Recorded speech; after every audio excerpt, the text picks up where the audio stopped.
नमस्कार. आजच्या व्हिडिओमध्ये मी तुम्हाला रक्षाबंधनाच्या दिवशी कोणत्या देवतांना राखी बांधावी आणि कोणत्या रंगाची राखी कोणत्या देवाला बांधायची याबद्दलची सर्व माहिती आपण आज या व्हिडिओमधून जाणून घेणार आहोत. पण त्याआधी तुम्ही चॅनलवरती नवीन असाल तर चॅनलला लाईक करा आणि सबस्क्राईब देखील करा. कमेंटमध्ये श्री स्वामी समर्थ किंवा हर हर महादेव लिहायला विसरू नका. रक्षाबंधनाचा सण 19 ऑगस्टला साजरा केला जाणार आहे. तर रक्षाबंधनाच्या दिवशी आपण आपल्या भावाला सर्वच जण राखी बांधतात. पण आपण कोणत्या अशा देवतांना राखी बांधावी की ज्यामुळे आपल्या आयुष्यामध्ये येणारी सर्व संकटे, अडचणी, अडथळे दूर होतील.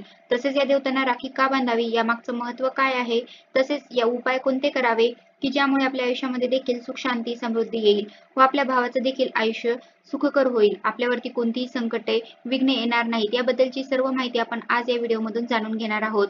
रक्षाबंधन म्हणजे बहीण आणि भावाच्या प्रेमाचे बंधन.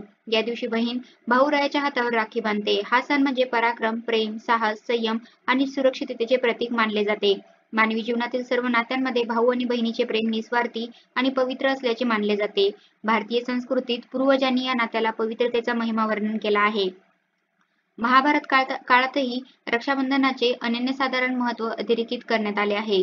बहीण भावाच्या हातावर राखी बांधून केवळ आपले संरक्षण मागत नाही तर सर्व महिलांच्या संरक्षणाची मनोकामना ठेवते.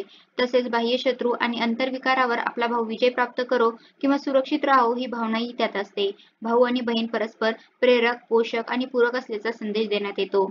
भारतीय संस्कृतीत हा सण सर्व ठिकाणी साजरा केला जातो. रक्षाबंधनाचा सण 19 ऑगस्टला साजरा होणार आहे. त्यानुसार शुभ मुहूर्त दुपारी 1:30 ते रात्री 9:08 असणार आहे. मग तुम्ही त्या काळामध्ये आपल्या भावाला राखी बांधू शकता. तसेच या काळामध्ये आपण देवतांना देखील राखी बांधायची आहे. यंदा रक्षाबंधनाच्या दिवशी भद्रकाळ असणार आहे. त्यामुळे भद्रकाळची वेळ पहाटे 5:53 ते दुपारी 1:32 असणार आहे. ही भद्र पाताळाची आहे. अनेक विद्वानाच्या मते भद्राचे निवासस्थान पाताळात किंवा स्वर्गात असेल तर ती पृथ्वीवरील लोकांसाठी अशुभ नसते. तरी या दरम्यान बहिणीने भावाच्या मनगटावर राखी बांधणे टाळावे. काही कारणास्तव भद्रा काळात राखी बांधावी लागली तर प्रदोष काळात अमृत शुभ आणि लाभाची वेळ पाहून राखी बांधता येते. पौराणिक आख्यायिकेनुसार भद्रा काळामध्ये लंकेचा राजा रावणाच्या बहिणीने राखी बांधली होती, ज्यामुळे रावणाचा नाश झाला होता. म्हणून आपण देखील भद्रा काळामध्ये राखीही बांधायची नाही. तर आता आपल्याला कोणत्या कोणत्या देवांना राखी बांधायची आहे ते प्रथम बघूया. प्रथम आपण एक रक्षाबंधनासाठी ताट तयार करावं. मग त्यामध्ये राखी, निरंजन तसेच अक्षता, कुंकू या सर्व गोष्टी आपण ठेवायच्या आहेत. ज्या काही ओवाळण्यासाठी वस्तू लागतात त्या सर्व आपण एका ताटामध्ये ठेवायच्या आहेत. आता आपल्याला प्रथम गणपती बाप्पाला राखी ही बांधायची आहे.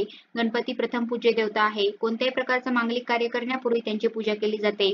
म्हणून सर्वात आधी त्यांना राखी बांधली जाते. गणपतीच्या बहिणी अशोक सुंदरी, मनसा देवी आणि ज्योती आहे. मग अगदी मंदिरामध्ये जाऊन देखील तुम्ही गणपती बाप्पाला राखी बांधू शकता. आपल्याला लाल रंगाची राखी ही गणपती बाप्पाला बांधायची आहे.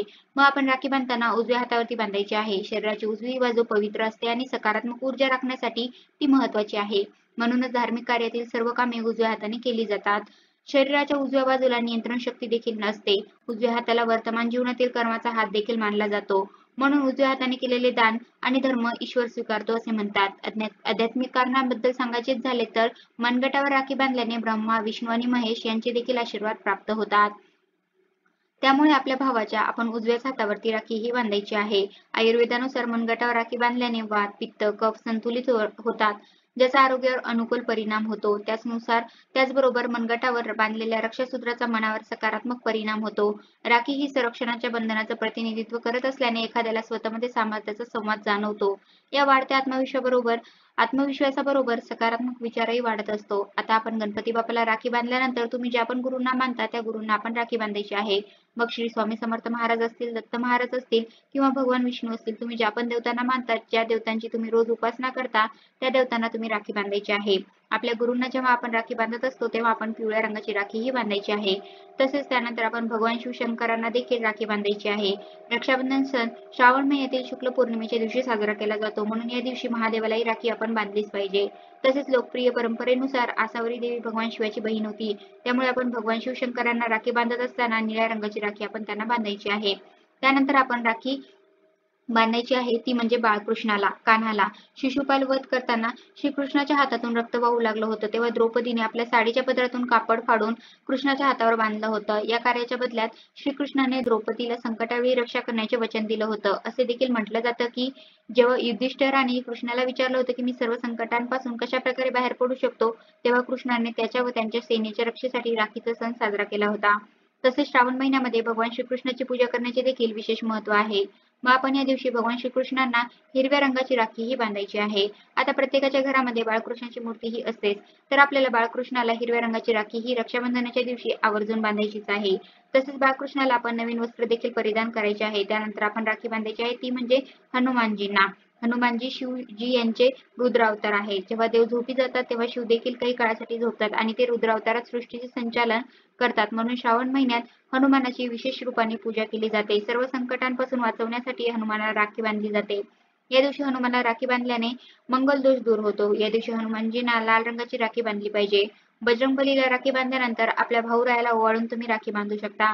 या ज्या काही 5 देवता आहेत त्यांना आपण राखी बांधायची आहे. तसेच आपल्या घरामधील अशा काही वस्तू आहेत त्यांना देखील आपण राखी बांधावी की ज्या वस्तू आपलं कायम संरक्षण करतात. त्यामध्ये प्रथम म्हणजे आपण आपलं जे काही वाहन आहे, मग 2 व्हीलर असो किंवा 4 व्हीलर असो, त्याला देखील राखी बांधायची आहे. आपण जो काही व्यवसाय करत असो त्या ठिकाणी देखील आपण एक राखी बांधावी. मग जर तुमचं शिलाई मशीन असेल तर शिलाई मशीनला देखील आपण राखी बांधावी. आपल्या घरामध्ये जे काही पाळीव प्राणी आहेत, मग मांजर असेल किंवा कुत्रा असेल तर त्याला देखील आपण रक्षाबंधनाच्या दिवशी राखी बांधली पाहिजे. ज्या पण गोष्टी आपलं संरक्षण करतात त्यांना आपण रक्षाबंधनाच्या दिवशी राखी ही बांधायचीच आहे. तसेच आपण या ज्या काही देवता आहेत त्या देवतांना आपण प्रथम राखी बांधावी. देवतांना राखी बांधून झाल्यानंतर तुमची जी काही इच्छा असेल, मनोकामना असेल ती तुम्ही देवतांपुढे व्यक्त करू शकता. तसेच आपल्यावरती, आपल्या कुटुंबावरती कोणतेही संकट येऊ नये यासाठी आपण देवतांकडे प्रार्थना देखील करायची आहे. यामुळे आपलं सदैव संरक्षण हे होत असतं आणि या सर्व देवतांना राखी बांधून झाल्यानंतरच आपण आपल्या भावाला राखी ही बांधायची आहे. तसेच आपण राखी बांधताना एक चूक करायची नाही, ती म्हणजे आपण काळ्या रंगाची राखी ही चुकूनही बांधायची नाही. मग कोणत्याही देवतेला आपण काळ्या रंगाची राखी ही बांधायची नाही. तसेच आपल्या भावाच्या मनगटावर देखील आपण काळ्या रंगाची राखी ही बांधू नये.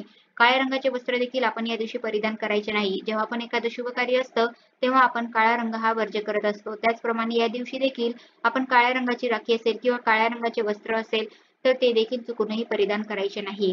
कसा वाटला तुम्हाला माझा आजचा व्हिडिओ? कमेंट करून नक्की सांगा. धन्यवाद.